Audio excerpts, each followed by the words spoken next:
The sound of iron striking iron was the only warning Emma Vance had before the door to her prison swung open. She squinted against the sudden shaft of light piercing the gloom of the windowless room where her husband had kept her confined for 3 days. It was 1878 in Brownsville, Texas, and Defiance had earned her nothing but darkness and a locked door. "Your supper," growled Albert Vance, setting down a plate with stale bread and cold beans. His once handsome face was twisted with something Emma now recognized as cruelty, not the stern authority she had mistaken it for when they wed 2 years prior. "How long do you intend to keep me here?" Emma asked, her voice hoarse from disuse. At 22, she had never imagined marriage would lead to imprisonment in her own home for the crime of speaking her mind at a town gathering. Albert's face reddened. "Until you learn your place, wife. Contradicting me in public about selling that parcel of land. Making me look the fool." His boots scraped against the rough wooden floor as he turned. "Maybe another week will cool that tongue of yours." The door slammed shut, plunging Emma back into darkness broken only by the thin line of light beneath the door. She heard the key turn, the heavy padlock snap into place. Tears threatened, but she refused to let them fall. Tears were a surrender she wouldn't grant him. Emma pulled her shawl tighter around her shoulders. The small storeroom at the back of their house had become her cell after she had publicly disagreed with Albert about selling land that had been in her family for generations. Land that, by rights, should still have been hers to decide upon. She picked at the cold beans, her mind drifting to her life before Albert. Her father, kind and gentle, had raised her to speak her mind after her mother died. He never imagined the man his daughter would marry would punish her for the very qualities he had nurtured. Had her father lived past her 20th birthday, things might have been different. As night fell, Emma curled up on the thin pallet in the corner. Sleep came in fitful bursts, interrupted by the sounds of the house settling and Albert's heavy footsteps as he moved about their home. It was during one such moment of wakefulness that Emma heard something unusual, a quiet, methodical scratching at the door's lock. Her heart thundered in her chest. Albert never returned this late, and he certainly didn't take such care with the lock. "Who's there?" she whispered, pressing herself against the wall. The scratching paused. "Madam, I don't mean to frighten you," came a low, unfamiliar voice. "Name's Owen Ellsworth. I'm here to help if you want it." Emma held her breath. Was this some trick of Albert's? "How did you know I was here?" "Folks talk," came the whispered reply. "And I've been watching your husband's comings and goings. Something ain't right about a man who locks a storeroom with a woman's voice inside." The lock clicked, and the door eased open just enough for Emma to make out a tall silhouette. He tipped his hat, revealing a face partially obscured by the darkness, but with eyes that caught what little moonlight filtered in through the hallway window. "I can take you away from here, Mrs. Vance, but we need to move quickly." He extended his hand. "Your choice, stay or go." Emma hesitated only for a moment. "I need my mother's locket. It's in my jewelry box in the bedroom." The man Owen nodded. "I'll get it." "Where?" "Top drawer of the dresser, left side of the bed." He disappeared, his footsteps so quiet Emma strained to hear them. Minutes later he returned, a small gold locket dangling from his fingers. "This it?" Emma nodded, her throat tight with emotion. "Thank you." "Let's go then," Owen said, reaching for her hand. "Your husband's drinking at Fenton's Tavern, but he could return any time." With a courage she didn't know she possessed, Emma placed her hand in his. His palm was calloused but warm. He led her through the house she had once considered her home but now felt like a stranger in, and out into the cool night air of Brownsville. Owen helped her onto a dappled gray horse that stood waiting behind a cluster of mesquite trees. "This is Thunder," he said as he swung up behind her. "Steadiest horse in the county." As they rode away from town, Emma felt both terror and exhilaration. She had never done anything so reckless in her life. "Where are we going?" she asked, her voice almost lost in the wind. "I have a place," Owen replied, his breath warm against her ear. "About 10 miles west of here. No one will think to look for you there." Emma nodded, clinging to the saddle horn as thunder carried them away from Brownsville, away from Albert, and toward an uncertain future. The moon sailed high above, casting the Texas landscape in silver, and for the first time in months, Emma breathed freely. The journey to Owen's homestead took them through stretches of prairie grass that whispered in the night breeze and stands of oak and mesquite that stood like sentinels in the darkness. Emma's back pressed against Owen's chest, his steady heartbeat a comforting rhythm. "We're almost there," Owen said after they'd been riding for over an hour. The terrain had grown more rugged, with limestone outcroppings creating natural boundaries around what Emma assumed was his property.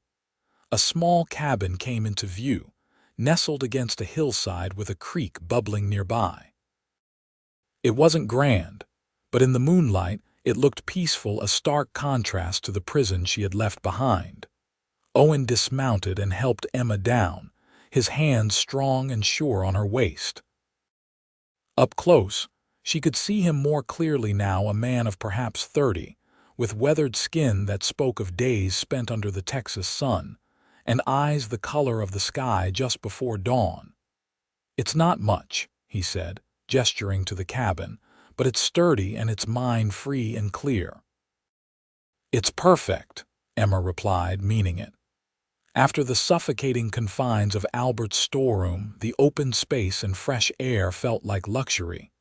Inside, Owen lit a lantern, illuminating a simple but tidy interior. A table with 2 chairs, a cook stove, shelves lined with books, and a bed pushed against the far wall. A curtain partitioned off what Emma assumed was a small storage area. "You can take the bed," Owen said, moving toward a trunk at the foot of it. "I'll sleep out here." He pulled out a blanket and pillow. "I can't take your bed," Emma protested. "I've already imposed enough." Owen shook his head. "Madam, my mama raised me better than to let a lady sleep on the floor. Besides," he added with a small smile, "you've had rough accommodations of late. A good night's rest will do you good." There was no arguing with the gentle determination in his voice. Emma nodded, suddenly aware of how exhausted she was. "Thank you, Mr. Ellsworth." "Owen, please," he corrected. "And you're welcome, Mrs. Vance." "Emma," she replied. "Just Emma now." The name Vance felt like a shackle she was determined to shed. Owen nodded. "Emma, then." He poured water from a pitcher into a basin. "You can wash up if you'd like. There's a clean nightshirt in the trunk that might fit you, belonged to my sister before she moved east to marry." Emma thanked him again and took the offered shirt. Behind the privacy of the curtain, she changed out of her dusty dress, washed her face and hands, and let down her long auburn hair from its pins. The simple act of caring for herself after days of neglect brought tears to her eyes. When she emerged, Owen had made a pallet for himself near the stove and was stoking the fire. "There's coffee if you'd like some, or tea," he offered. "Tea would be wonderful," Emma said, sitting at the table. Her legs felt unsteady, the reality of her situation finally settling in. She had left her husband, fled in the night with a stranger. What would happen when Albert discovered her gone? What would people say? As if reading her thoughts, Owen spoke as he prepared the tea. "No one knows you're here, Emma, and no one will find you unless you want to be found." "Albert will search for me," she said quietly. "Not out of love, but out of pride. A man like him can't abide losing what he considers his property." Owen's jaw tightened as he set a steaming cup before her. "You're not property, Emma. You're a person with your own will. And from what I've seen and heard, your husband forgot that important fact." Emma wrapped her hands around the warm cup, drawing comfort from its heat. "How did you know about me? Truly." Owen sat across from her, his own cup cradled in his large hands. I do odd jobs around town. Carpentry mostly, but anything that needs doing. I was fixing a window at Fenton's Tavern last week when I overheard Albert boasting to some men about how he'd tamed his willful wife. Said you were learning your place in the storeroom. His eyes darkened. No decent man talks that way. After that, I started watching your house. Saw him bringing food to that back room, heard him yelling. When I saw him head to Fenton's tonight, I knew it might be my only chance to help. You risked a great deal for a stranger, Emma said softly. My father used to say that the measure of a man isn't what he does when everyone's watching, but what he does when no one is, Owen replied simply. I couldn't just ride away knowing what was happening. They sat in companionable silence for a while, sipping tea as the fire crackled. Eventually, exhaustion overcame Emma and Owen showed her to the bed. Sleep as long as you need, he told her. You're safe here. As Emma sank into the surprisingly comfortable mattress, she realized she believed him. For the first time in years, she felt truly safe. With that thought, she drifted into a dreamless sleep. Dawn broke with golden light streaming through the cabin's single window. Emma woke disoriented, momentarily forgetting where she was. The events of the previous night came rushing back, and she sat up, her heart racing. The cabin was quiet. She slipped from the bed and, still wearing Owen's sister's nightshirt, padded to the window. Outside, she could see Owen chopping wood, his movements rhythmic and powerful. Sweat glistened on his brow despite the early hour, and Emma found herself watching the play of muscles beneath his shirt with a warmth that had nothing to do with the morning sun. She quickly turned away from the window, chiding herself for staring.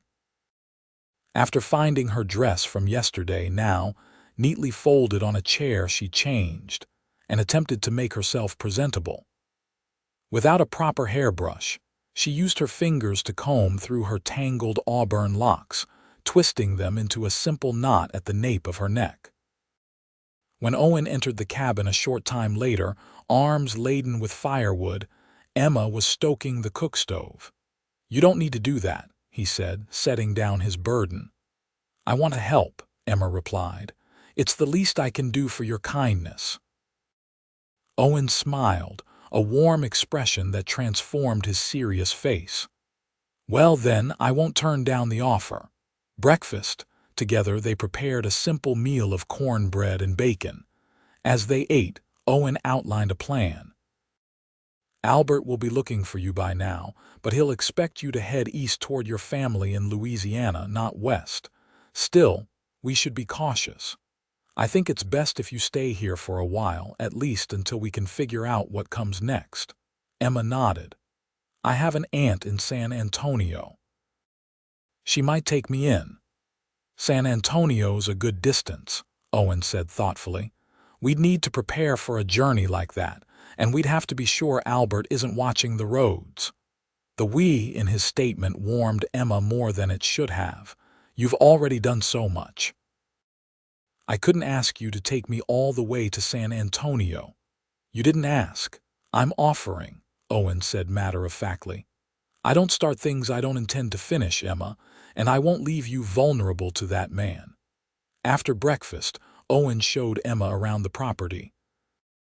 His homestead was modest but well-maintained, with a small vegetable garden, a chicken coop with a half-dozen hens, and a corral where Thunder and another horse, a chestnut mare named Penny, grazed contentedly.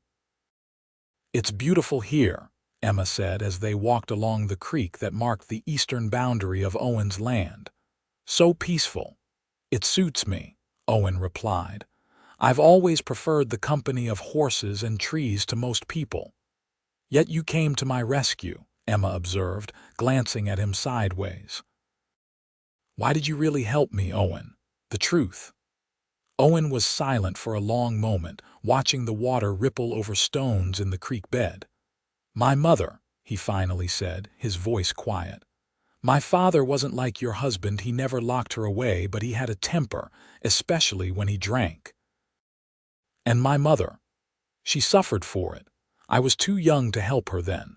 I promised myself I'd never stand by again if I could prevent someone else from suffering the same way. Emma's heart ached for the boy he must have been, witnessing his mother's pain. Without thinking, she reached out and touched his arm. I'm sorry about your mother. Owen covered her hand with his own just briefly before letting go. She found her peace eventually. Father died from a fall when his horse spooked drunk again, and mother remarried a kind man. They live in Colorado now. They continued their walk in comfortable silence, returning to the cabin as the sun climbed higher in the sky. The day passed in a rhythm of chores and conversation, with Owen teaching Emma about the workings of the homestead and Emma helping where she could. By evening, Emma felt more at ease than she had in years. Over a supper of rabbit stew, she found herself telling Owen about her childhood in Louisiana, her father's death, and how she had met Albert when he came through her town on business. He was charming at first, she admitted. Attentive in a way no one had been since my father died. I mistook his possessiveness for devotion. Owen listened without judgment, his eyes steady on hers across the table. Many have made similar mistakes, he said gently. The fault lies with him, not you. Still, I should have seen the signs, Emma sighed. The way he isolated me from friends after we moved to Brownsville, how he grew angry when I spoke to other men, even in passing. The first time he struck me, I told myself it would never happen again, but it did. Owen's hands tightened around his spoon, but his voice remained calm. What was the land he wanted to sell? The disagreement that led to locking you away? 20 acres along the river, Emma explained. It was my father's wedding gift to me, really, though Albert's name is on the deed too. It's the last piece of my family legacy. Albert wants to sell it to the railroad for their planned expansion. She shook her head. I spoke against it at the town meeting, said the land wasn't for sale. Albert was furious. The railroad men pay well, Owen observed. But not well enough to justify what he did to you. No amount would justify that, Emma agreed.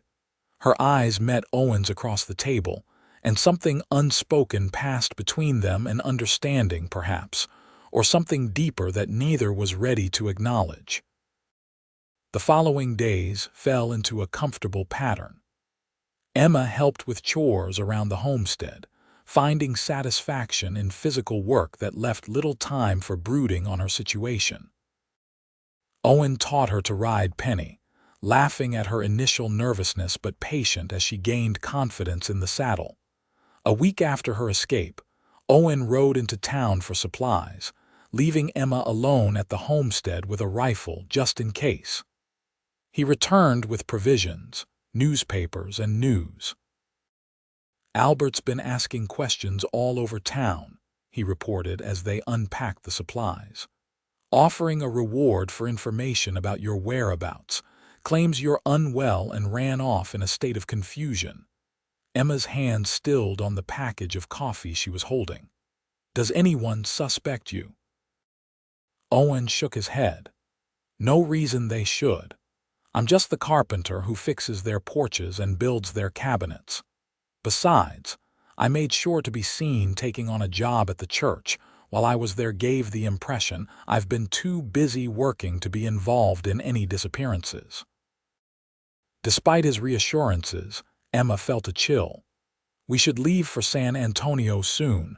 I won't have you risking yourself for me indefinitely. Owen stepped closer, taking the coffee from her trembling hands and setting it aside. Emma, look at me. When she raised her eyes to his, he continued, I'm not afraid of Albert Vance. And I don't want you to be either. We'll leave when it's safe, not because we're frightened. The conviction in his voice steadied her. Emma nodded, drawing strength from his calm certainty.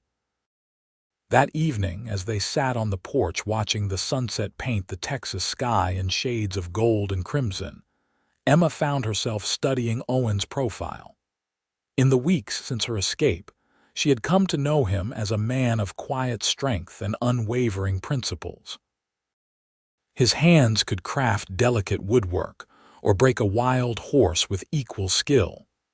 He read poetry by lamplight and knew the names of every star in the night sky. And somewhere along the way, without her noticing the precise moment, Emma had fallen in love with him. The realization should have alarmed her. She was, after all, still legally married to Albert. But sitting beside Owen as the day faded into twilight, all Emma felt was a profound sense of rightness, as if her heart had finally found its true home. "What are you thinking?" Owen asked, catching her gaze. Emma smiled. "That I'm grateful for everything you've done." "I haven't done anything special," he demurred. "You saved me," Emma said simply. "Not just from that room, but from a life half lived. You showed me kindness when I'd forgotten what it felt like." Owen's expression softened. He reached out hesitantly and brushed a strand of hair from her face. The touch was featherlight, but Emma felt it like a brand against her skin. "Emma," he began, his voice rough with emotion. But whatever he meant to say was interrupted by the distant sound of hoofbeats. Owen was on his feet instantly, his hand going to the pistol at his hip. "Get inside," he told her, his voice low and urgent. Emma complied, her heart hammering in her chest. Through the window, she watched as Owen stood ready on the porch, his stance deceptively relaxed but alert. A rider appeared, silhouetted against the darkening sky. As he drew closer, Emma could make out the uniform of a Texas Ranger. "That's Ranger Davis," Owen said, relaxing slightly. "I know him.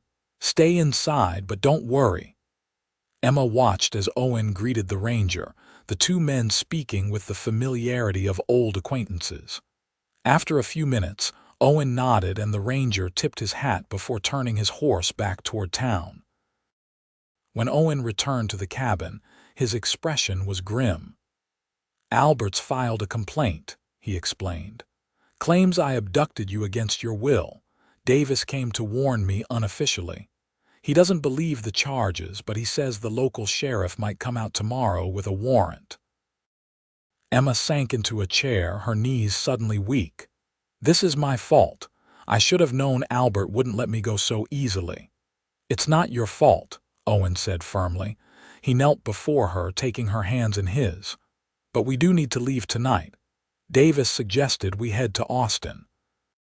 He has a friend there, a judge who might be sympathetic to your situation."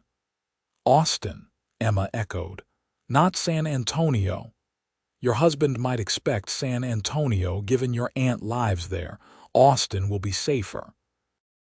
And this Judge Harris, he's known for his fair treatment of women in difficult marriages. Davis thinks he might help you secure a divorce." The word divorce hung in the air between them. In 1878, divorce was rare and often scandalous, especially for a woman.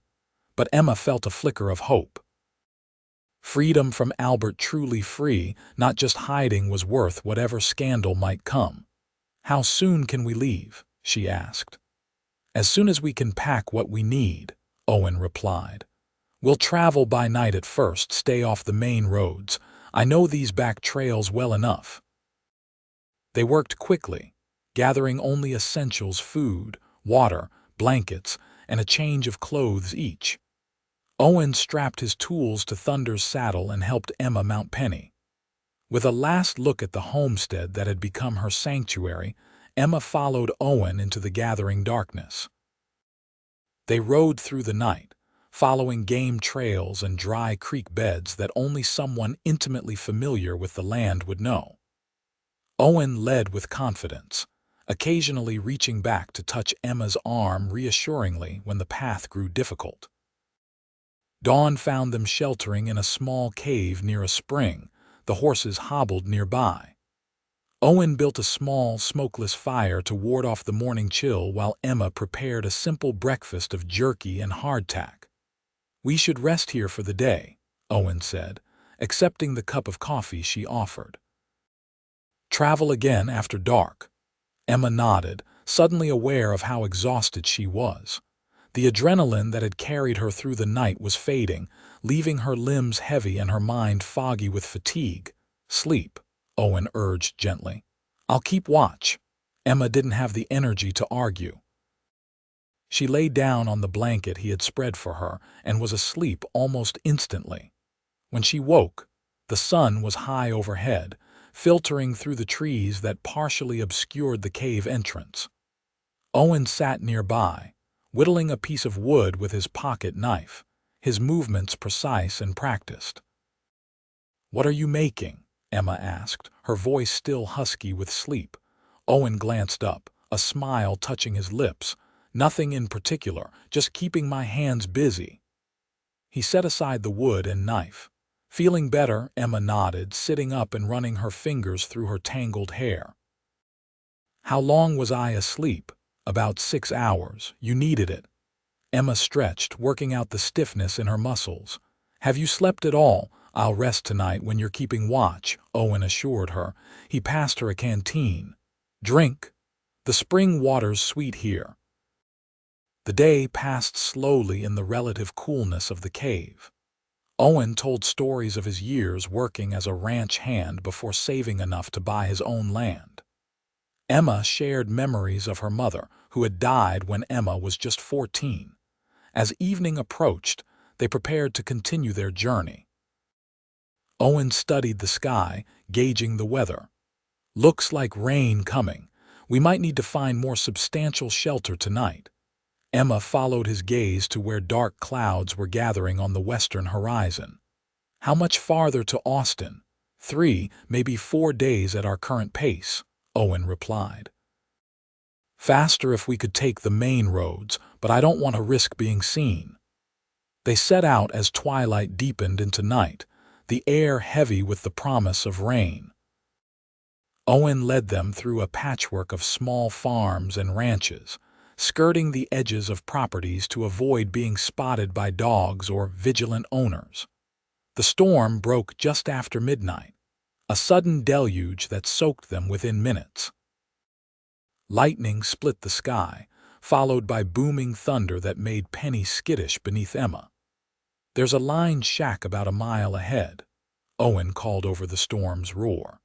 "Used to belong to the Taylor Ranch before old man Taylor died and his son sold off the east section." Emma nodded, too cold and wet to reply. She followed Owen through the driving rain, trusting his knowledge of the land. The lined shack was little more than a one-room cabin with a sagging porch, but to Emma, it looked like salvation. Owen quickly checked that it was abandoned before helping her dismount. They led the horses to a small lean-to on the side of the shack, where they would at least be partly sheltered from the elements. Inside, the shack was dusty but dry. Owen immediately set about building a fire in the small stone hearth, while Emma wrung out her sodden clothing as best she could. "You need to get out of those wet clothes," Owen said once the fire was blazing. He rummaged through his saddlebag and produced a spare shirt. "It's not much, but it's dry. I'll step outside while you change." "You're soaked through yourself," Emma protested. "Stay by the fire. I'll change behind that screen." She pointed to a folding wooden screen in the corner, likely once used to provide privacy in the otherwise open space. Owen nodded, turning his back as Emma gathered his shirt and stepped behind the screen. Her fingers fumbled with the buttons of her dress, stiff with cold. After struggling for a moment, she called out, "Owen, I need help. My hands won't work properly." There was a pause, then Owen's cautious footsteps. "Are you decent?" "As much as I can be," Emma replied, unable to keep the shiver from her voice. "I can't manage the buttons." Owen appeared around the edge of the screen, his expression a mixture of concern and something else Emma couldn't quite identify. His own shirt clung to his broad shoulders, dark with rain. "Turn around," he said gently. Emma obeyed, presenting her back to him. She felt his fingers work deftly on the row of buttons that ran from her neck to the middle of her back. Each brush of his knuckles against her skin sent a different kind of shiver through her body. "There," he said when he had finished, his voice oddly strained. "I'll, give you privacy now." He retreated, and Emma quickly shed her wet dress and undergarments, draping them over the screen to dry. Owen's shirt reached almost to her knees, the fabric soft against her skin. She rolled up the sleeves and stepped out from behind the screen. Owen had removed his own wet shirt and hung it near the fire. He stood with his back to her, the firelight playing across the muscles of his shoulders and back. Emma's breath caught at the sight. "Owen," she said softly. He turned, and for a long moment they simply looked at each other. The rain pounded on the roof above them, and the fire crackled in the hearth, but all Emma could hear was the thundering of her own heart. "You should get warm," Owen finally said, gesturing to the fire. Emma moved to stand beside him, holding her hands out to the flames. "Thank you for the shirt." "It suits you better than me," Owen replied with a small smile. They stood in silence, the heat of the fire gradually chasing away the chill. Outside, the storm raged on, but inside the small shack, Emma felt a different kind of storm building, one that had been brewing between them since that first night. "Emma," Owen began, his voice low, "I want you to know that when we reach Austin after you've spoken with Judge Harris, you'll be free to go wherever you choose. Your aunt in San Antonio or back east to Louisiana or anywhere. You don't owe me anything." Emma turned to face him fully. "Is that what you think?" "That I'm staying with you out of obligation." Owen met her gaze, his eyes dark in the firelight. "I don't want you to feel trapped. Not ever again." "Owen Ellsworth," Emma said, gathering her courage, "the only time I've felt truly free in years is when I'm with you." Something broke in Owen's expression, then a wall coming down. He reached for her slowly, giving her every chance to step away. But Emma moved toward him instead, until they stood so close she could feel the heat radiating from his skin. "I've tried to be honorable," he murmured, his hand coming up to cup her cheek. "You're still married in the eyes of the law." "Not in my heart," Emma whispered. "Not anymore." When Owen's lips finally met hers, Emma felt as though she had been waiting for this kiss her entire life. His mouth was gentle at first, questioning, but when she responded with eager abandon, his restraint crumbled. His arms encircled her waist, drawing her against the solid warmth of his chest as the kiss deepened. Emma wound her arms around his neck, her fingers threading through his damp hair. Every touch, every breath between them felt like a revelation. This was what love was meant to be. Not possession or control, but a sharing of souls.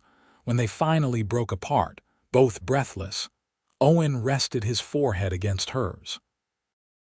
"I've wanted to do that since the moment I saw you in the moonlight, riding away from Brownsville," he admitted. Emma smiled, her heart so full she thought it might burst. "I've wanted you to since that first morning when I watched you chopping wood outside your cabin." Owen laughed softly, the sound rumbling through his chest against her palms. "We've wasted time then." "We have all the time in the world now," Emma replied, rising on her tiptoes to press another kiss to his lips. That night, as the storm gradually subsided outside, Emma and Owen created their own tempest within the walls of the lined shack. Every touch, every whispered endearment was a promise of the future. They would build together a future based on mutual respect, trust, and a love born in the most unlikely of circumstances.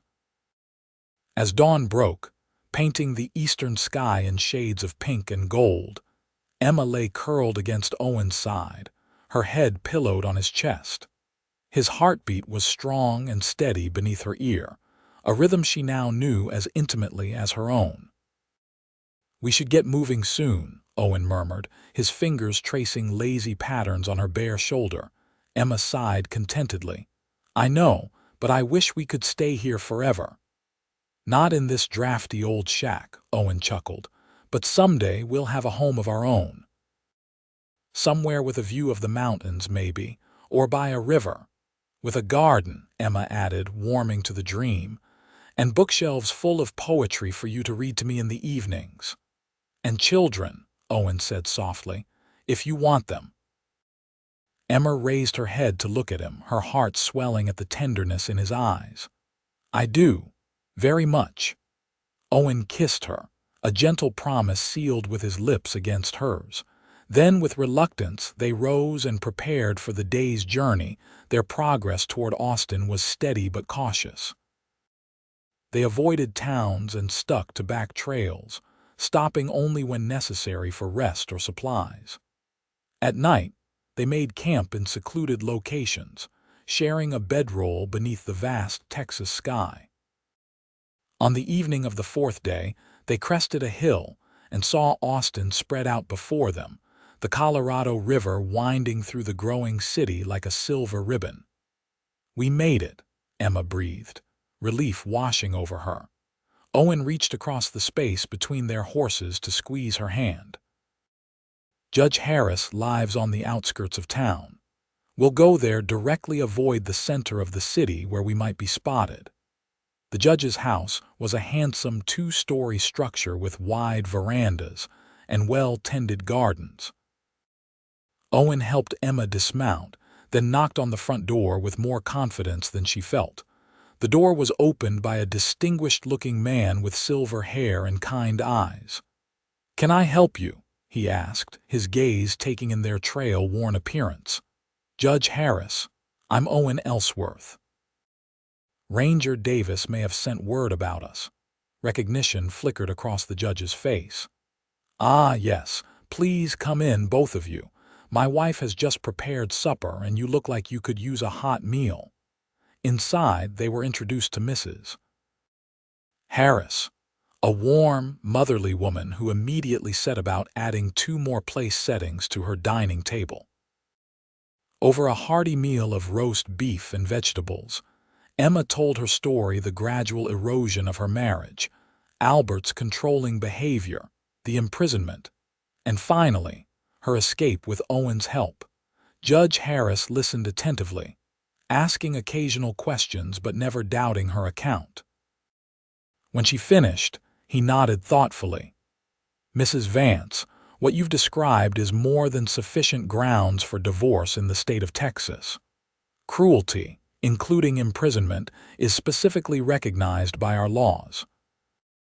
With your testimony and perhaps that of Mr. Ellsworth regarding the conditions in which he found you, I believe we can proceed immediately."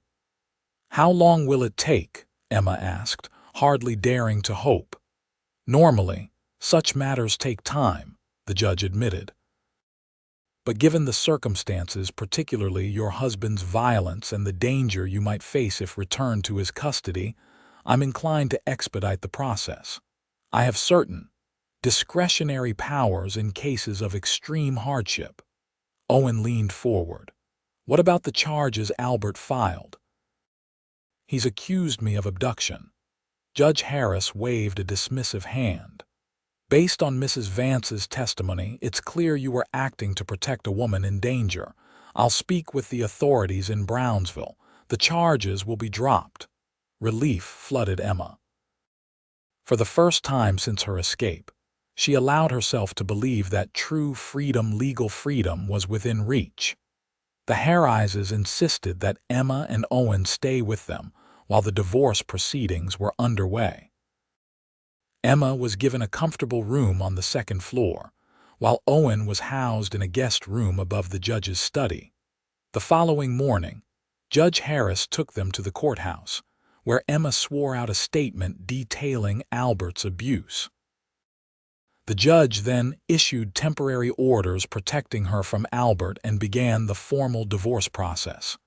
"It will take at least a week to finalize," he explained as they left the courthouse. "But in the meantime, you're under the court's protection. Your husband cannot legally force you to return to him.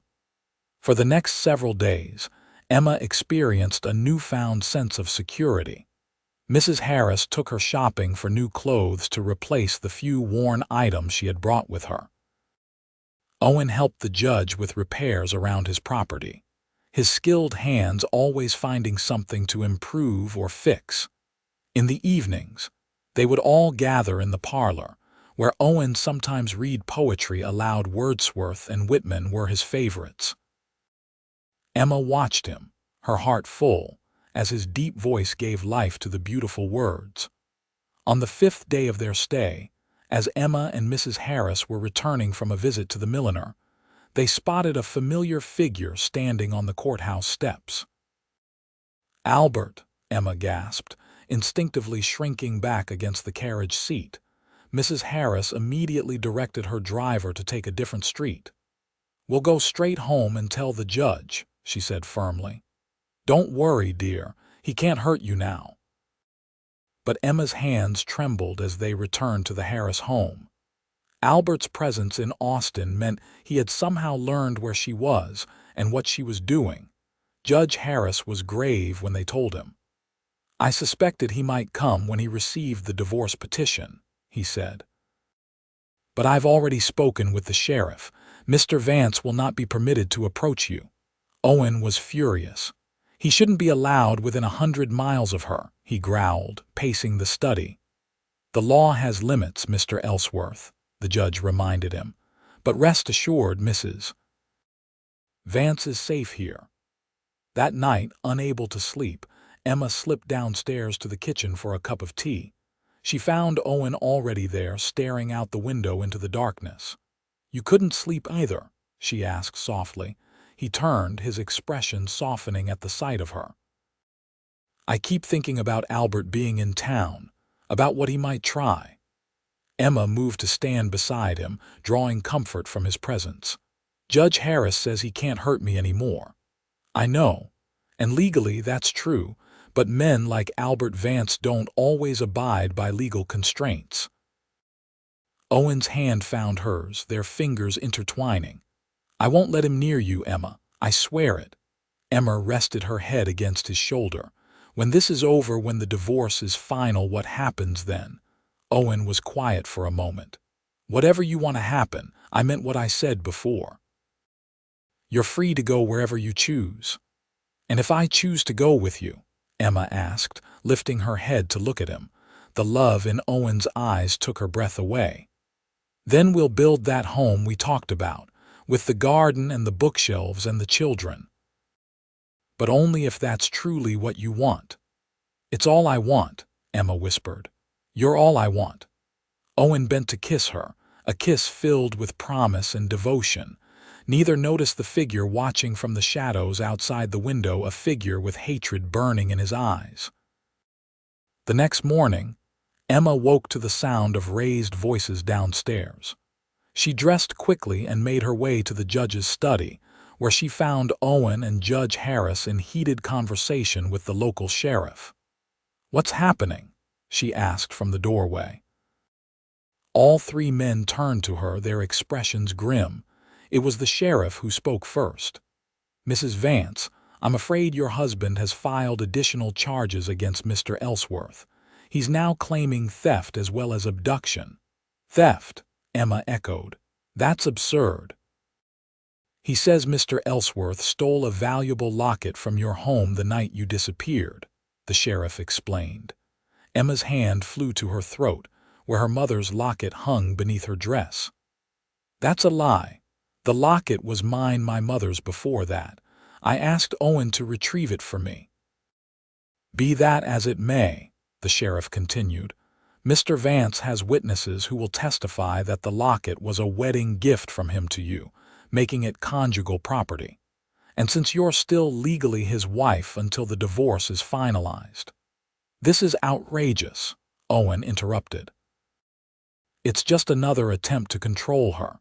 Judge Harris raised a hand. "Sheriff, surely you can see what's happening here.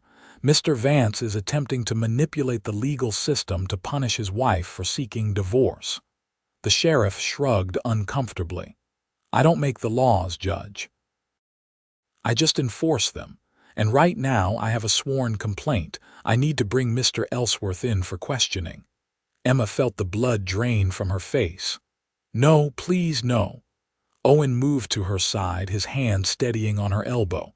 It's all right, Emma. I've done nothing wrong. This will all be cleared up. But as the sheriff led Owen away, Emma couldn't shake the feeling that Albert had somehow found a way to separate them, and that was only the beginning of what he had planned. Judge Harris was quick to reassure her. I'll go to the jail immediately, he promised. I know the magistrate who'll hear this case. We'll have Mr. Ellsworth released on bail by this afternoon. But hours passed, and Owen remained in custody. When Judge Harris finally returned to the house, his expression was troubled. Albert Vance has powerful friends in Austin, he told Emma. Business associates who stand to profit from his railroad dealings. They've applied pressure and the magistrate is being difficult. He's set bail at an amount that's deliberately prohibitive. How much? Emma asked, her voice barely a whisper. $500. The sum was staggering, far more than Emma possessed, and likely more than Owen could raise quickly, even if he sold his homestead. I'll pay it, Emma said firmly. I still have my mother's jewelry. It must be worth something. Even if we could raise the money, there's another problem, the judge admitted. The magistrate has added a condition that Owen must remain in Austin County until the theft charges are resolved. He can't leave, can't return to his homestead, can't escort you anywhere. Emma sank into a chair, understanding dawning. Albert is trying to trap me here. He knows I won't leave without Owen, and while Owen is bound to Austin. You remain within Albert's reach, Judge Harris finished grimly. Yes, I believe that's his strategy. What can we do? Emma asked, desperation edging into her voice. Continue with the divorce proceedings as planned, the judge said firmly. Your husband's legal machinations only strengthen your case for cruelty and coercion. In the meantime, my wife and I will ensure you remain safe in our home. That night, Emma lay awake in her bed, her mind racing with worry for Owen. Was he comfortable? Was he being treated well? Did he blame her for his predicament? A soft knock at her door startled her from her thoughts. Mrs. Harris entered, carrying a small package. A messenger delivered this for you, she said, handing it to Emma. It's from Mr. Ellsworth. Emma's heart leaped as she opened the package. Inside was a small wooden carving of a bird in flight, a sparrow, she thought, and a folded note. They let me keep my pocket knife, the note read in Owen's neat hand. Don't worry about me, Emma. I'm fine. Judge Harris says the divorce hearing is set for 3 days from now. Soon you'll be free, and nothing Albert does can change that. Like this sparrow, you'll fly wherever you choose. All my love, Owen. Emma pressed the carving to her heart, tears welling in her eyes. Even locked away, Owen found a way to comfort her, to remind her that freedom was within reach. The following day, Emma was helping Mrs. Harris in the garden when a carriage stopped outside the house. Emma froze as Albert Vance stepped down, impeccably dressed in a fine suit, his dark hair pomaded beneath an expensive hat. Stay here, Mrs. Harris instructed, rising to intercept him. But Emma stood as well, squaring her shoulders. She would not cower, not anymore. Albert approached, tipping his hat with false courtesy. Mrs. Harris, and Emma, my dear wife, how lovely to see you looking so well. What do you want, Albert? Emma asked coldly. Is that any way to greet your husband? Albert's smile didn't reach his eyes. I've come to discuss our situation. Perhaps somewhere private. Anything you have to say can be said right here, Emma replied, grateful for Mrs. Harris's steadying presence beside her. Albert's smile tightened. Very well. I've come to offer a compromise. Drop this ridiculous divorce proceeding, return home with me, and I'll withdraw all charges against your friend.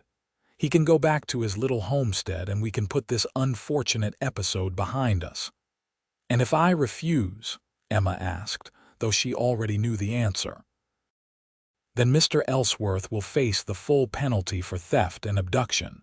5 years in prison at least. Is that the future you want for him?" Albert stepped closer, lowering his voice. "Think carefully, Emma. Your stubbornness has already cost him his freedom. How much more are you willing to sacrifice?" Before Emma could respond, the front door opened, and Judge Harris emerged, his expression thunderous. "Mr. Vance, you are in violation of a court order prohibiting you from approaching Mrs. Vance.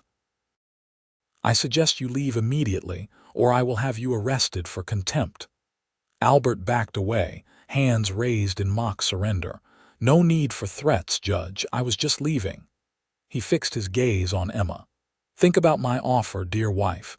You have until tomorrow to give me your answer." As Albert's carriage pulled away, Emma's knees gave out and she sank onto a garden bench. "He's using Owen to force me back," she whispered.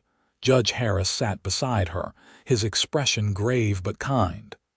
"Emma, listen to me. What Albert is proposing is illegal. It's blackmail. We can use this against him. But Owen will be freed one way or another," the judge assured her. "I've been gathering evidence about your husband's business dealings. It seems his railroad investments involve certain irregularities that the authorities might find interesting." Hope flickered in Emma's chest. "You mean you can prove he's done something illegal?" "Let's just say I have friends in positions to investigate such matters thoroughly," Judge Harris replied with a small smile. "Now, we need to get word to Owen about Albert's visit. Warn him that your husband might attempt to contact him with a similar offer." By evening, Judge Harris had managed to send a message to Owen through a sympathetic deputy. Owen's reply was swift and unequivocal. Under no circumstances was Emma to consider Albert's proposal. He would rather spend years in prison than see her return to that man's control. Emma read his message with tears in her eyes, both touched by his selflessness and frustrated by their impossible situation. There had to be another way. That night, after the Harrises had retired, Emma sat in the parlor with a single lamp burning, turning Owen's carved sparrow over in her hands. The answer came to her suddenly, clear as dawn breaking over the hills. If Albert wanted to play with the law, then so would she. The next morning, Emma asked Judge Harris to accompany her to the bank in Austin. There, she withdrew funds from an account her father had established for her before his death, money Albert had never known about, as Emma had carefully maintained the account in her maiden name. $500, she told the judge as they left the bank. Enough to pay Owen's bail. Judge Harris looked troubled. "Emma, even with bail paid, Owen still can't leave Austin County until the theft charges are resolved, and I fear Albert may simply file new charges if these are dismissed." "I know," Emma replied. "That's why we need to change our strategy. Instead of just defending against Albert's accusations, we need to expose him for what he truly is." With the judge's help, Emma devised a plan. First, they would pay Owen's bail, getting him released from jail. Then, they would use the remaining days before the divorce hearing to gather evidence against Albert, not just of his abuse, but of his questionable business practices. Owen was released that afternoon. The reunion between him and Emma in Judge Harris's study was brief, but emotional, their embrace conveying everything words could not. "You shouldn't have used your money," Owen chided gently. "Albert will only find another way to cause trouble." "Not if we stop him first," Emma replied with newfound determination. She outlined the plan she and the judge had formulated. Owen listened, his expression growing thoughtful. "There's a banker in Brownsville, James Morton. He once mentioned to me that he had concerns about how Albert was handling certain investments. He might have documents that could prove useful. Can we trust him? Emma asked. I believe so. He's an honest man and he has no love for Albert. The question is how to contact him without alerting Albert's friends in Brownsville. Judge Harris considered this. I could send a telegram to Ranger Davis, ask him to speak with Morton discreetly. The plan was set in motion. Over the next 2 days, they worked tirelessly, gathering testimonies from those who had witnessed Albert's controlling behavior toward Emma and collecting evidence of his dubious financial dealings. Ranger Davis proved an invaluable ally. He not only spoke with the banker in Brownsville, but also found 2 women in town who were willing to testify about seeing Emma's bruises in the months before her imprisonment, bruises she had explained away with flimsy excuses at Albert's insistence. The day before the divorce hearing, a package arrived from Brownsville. Inside were documents that James Morton had provided, showing how Albert had misrepresented the ownership of certain properties to potential investors in the railroad, including the 20 acres that had belonged to Emma's father. This is it, Judge Harris said triumphantly as he reviewed the papers. With this evidence, we can not only secure your divorce, Emma, but also potentially bring criminal charges against Albert for fraud. The morning of the hearing dawned clear and bright. Emma, dressed with care in a new blue dress that Mrs. Harris had helped her select, modest but becoming, projecting the image of a respectable woman wronged by her husband. Owen, handsome in his best shirt and vest, escorted her to the courthouse, his hand warm and reassuring on her arm. Whatever happens today, he murmured as they approached the imposing building, know that I love you, Emma Vance, and I will continue to love you, whatever name you bear. Emma squeezed his arm, drawing strength from his presence. And I love you, Owen Ellsworth. Today is just the beginning for us. The courtroom was already crowded when they entered. Albert sat at the front with his lawyer, his back rigid with anger. He did not turn as Emma and Owen took their seats beside Judge Harris, who would be representing Emma's interests. The presiding judge, a stern-faced man named Judge Crawford, called the court to order. The proceedings began with Albert's lawyer presenting their case, painting Albert as a devoted husband whose wife had been led astray by a disreputable drifter. When it was Emma's turn to testify, she spoke clearly and without shame of the abuse she had endured, of her imprisonment, and of Owen's role in her escape. Albert's lawyer attempted to discredit her, suggesting she had invented the abuse to justify running away with her lover. Mrs. Vance, he asked with false concern, isn't it true that your relationship with Mr. Ellsworth began before you left your husband's home? No, sir, it did not, Emma replied firmly. I had never met Mr. Ellsworth before the night. He freed me from the room where my husband had locked me for 3 days without proper food or sanitation. And yet you immediately fled with this stranger. A respectable woman would have sought help from neighbors or the sheriff. A respectable woman would not have been locked away by her husband for speaking her mind, Emma countered, her voice steady. And as for seeking help from neighbors or the sheriff, Mr. Vance had systematically isolated me from the community since our arrival in Brownsville. The few friends I had made, he drove away. The sheriff was his drinking companion at Fenton's Tavern. Where exactly should I have turned for help, sir? A murmur ran through the courtroom at her words. Even Judge Crawford looked thoughtful. Judge Harris then presented the testimony from the women in Brownsville. Read aloud from sworn statements.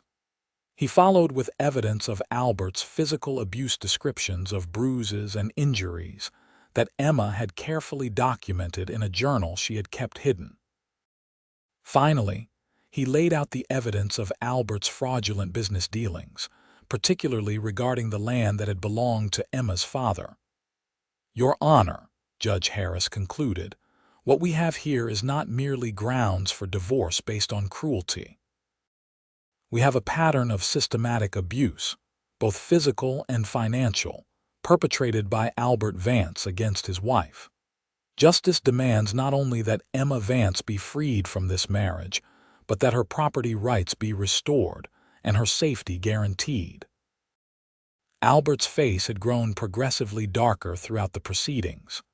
When Judge Crawford called a brief recess to consider his ruling, Albert stormed from the courtroom, his lawyer hurrying after him.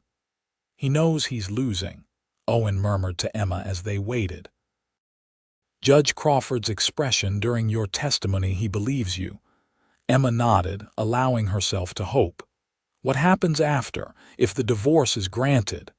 "Then we can address the theft charges against me," Owen replied. "With the divorce granted, and your testimony that the locket was yours, those should be dismissed quickly." When court reconvened, Judge Crawford delivered his ruling.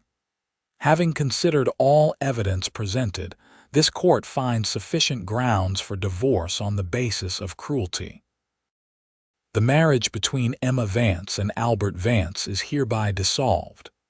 Furthermore, the property known as the River Parcel in Brownsville, consisting of 20 acres, is determined to be the sole property of Emma Vance, having been gifted to her by her father."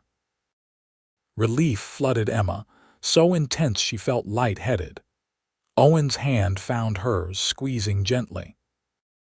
"Additionally," Judge Crawford continued, "this court orders that all charges against Owen Ellsworth related to the alleged theft of a locket be dismissed, as the item in question has been established as the rightful property of Emma Vance. The abduction charges are similarly dismissed, as it is clear Mr. Ellsworth acted to protect Mrs. Vance from genuine harm.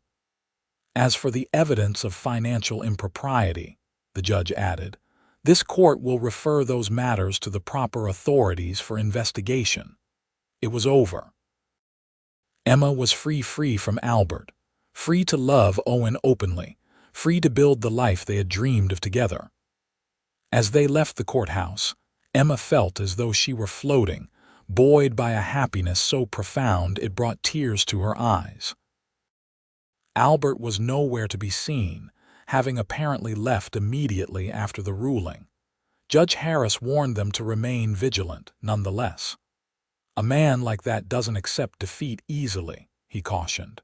"Stay with us a few more days, until we're certain he's left Austin." They agreed, though Emma was eager to begin their journey back to Owen's homestead, their homestead now. She thought with a thrill of joy.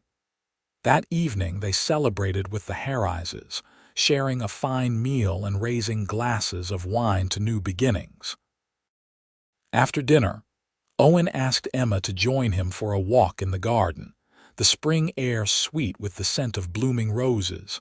Under a bower draped with climbing vines, Owen took both her hands in his. "Emma," he began, his voice hushed with emotion, "I know this might seem sudden after everything you've been through.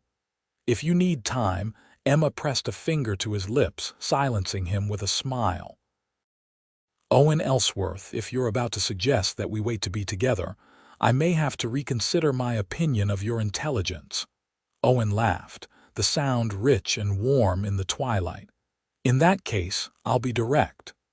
He dropped to one knee, still holding her hands. "Emma, would you do me the great honor of becoming my wife? Not now, not until you're ready, but someday." Emma's heart soared. "Yes," she whispered. "Yes, Owen, not someday, as soon as possible. I don't want to wait to begin our life together." Owen rose and pulled her into his arms, his kiss a promise of all the joy that awaited them. When they returned to the house, hand in hand, Mrs. Harris took one look at their radiant faces and clapped her hands in delight. "I'll be making a wedding cake soon, I suspect," she said with a knowing smile. They were married 2 weeks later in the Harrises' garden, with Judge Harris officiating. Emma wore a simple white dress adorned with lace borrowed from Mrs. Harris, and wildflowers in her hair. Owen, handsome in a new suit, watched her approach with such love in his eyes that Emma felt her heart might burst with happiness. The ceremony was small but joyful, attended by the Harrises, Ranger Davis, who had come to Austin specifically for the occasion, and a few friends the judge and his wife had introduced them to during their stay. As they exchanged vows beneath the same bower where Owen had proposed, Emma felt the last shadows of her past life with Albert fade away. Here, in the sunshine, surrounded by kindness and love, she was truly reborn. "I now pronounce you husband and wife," Judge Harris declared, beaming at them. "Mr. Ellsworth, you may kiss your bride." Owen didn't need to be told twice. His kiss was tender and reverent, a promise of the life they would build together. The journey back to their homestead took them along the same trails they had traveled to Austin, but this time there was no need for secrecy or haste. They rode side by side during the day, talking and laughing, and at night they shared a bedroll beneath the stars, husband and wife in every sense. When they finally crested the ridge overlooking their property, Emma felt a surge of homecoming. The small cabin, the creek, the fields waiting to be planted, this was where she belonged. "Welcome home, Mrs. Ellsworth," Owen said softly, reaching across to take her hand. Emma smiled, the name still new and wonderful to her ears. "It's good to be home." In the weeks and months that followed, Emma and Owen settled into a rhythm of shared work and shared joy. Emma planted the garden she had dreamed of, filling it with vegetables and herbs and flowers that brightened their doorstep. Owen continued his carpentry, building furniture for their home and taking commissions from neighbors and townsfolk. They made improvements to the cabin, adding a second room, expanding the porch, installing glass windows that Owen had carefully transported from Austin. Each change made the homestead more theirs, a physical manifestation of the life they were creating together. News eventually reached them that Albert Vance had left Brownsville, his railroad plans in shambles after the investigation triggered by the evidence they had presented in court. He had gone east, rumors said, leaving behind a cloud of scandal and unpaid debts. Emma felt only a distant pity for the man she had once feared. Her life now was so full of love and purpose that Albert seemed like a character from a story someone else had told her, not quite real anymore. In the spring of their second year together, Emma discovered she was expecting their first child. Owen's joy was boundless. He crafted a cradle from oak, carving delicate patterns along its edges and lining it with the softest fabrics they could find.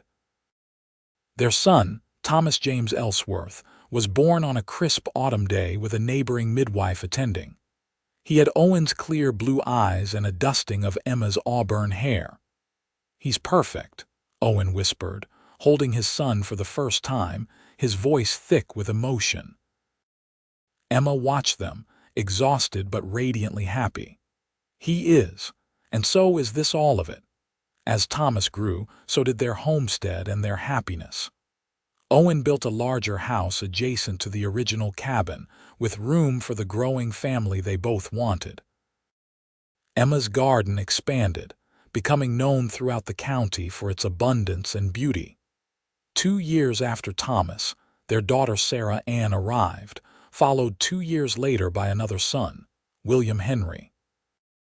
Their home rang with children's laughter and the everyday sounds of a family bound by love and shared dreams.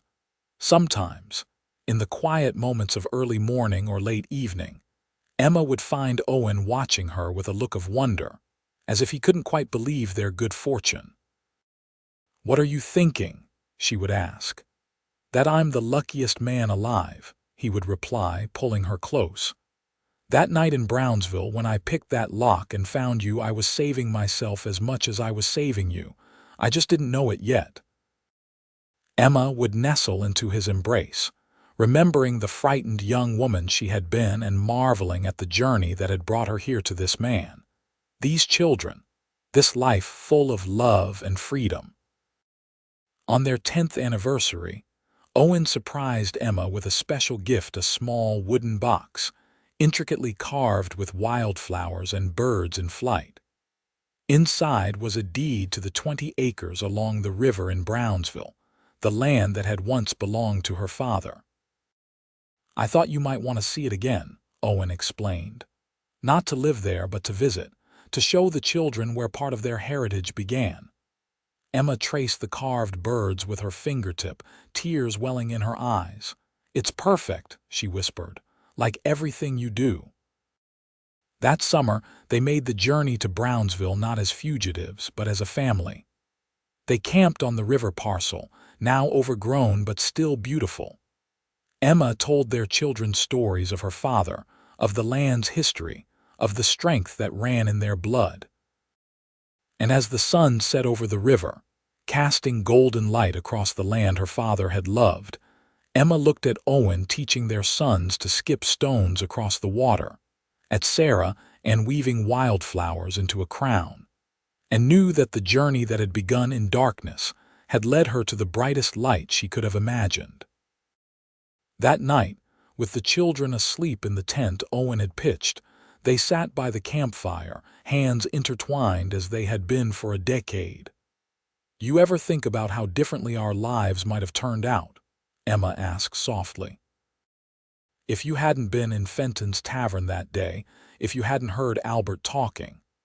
Owen brought her hand to his lips, kissing her knuckles gently. "I believe we would have found each other somehow. Some things are just meant to be." Emma leaned against his shoulder, watching the flames dance in the darkness. From imprisonment to freedom, from fear to love, from loneliness to family, her journey had been one of transformation. And here, beside the man who had picked the lock that night in Brownsville, Emma Ellsworth knew she had found not just escape, but her truest self and her greatest happiness. "I love you, Owen," she murmured, the words as fresh and true as the first time she had spoken them. "And I love you, Emma," he replied, his arm tightening around her. "Today, tomorrow, and for all the days to come." Under the vast Texas sky, surrounded by the land that connected past to present, they sealed that promise with a kiss, two souls who had found in each other not just love, but the courage to embrace freedom and create a life defined by joy rather than fear. It was everything Emma had once thought beyond her reach, and everything Owen had dreamed of offering her that night he picked the lock and offered escape.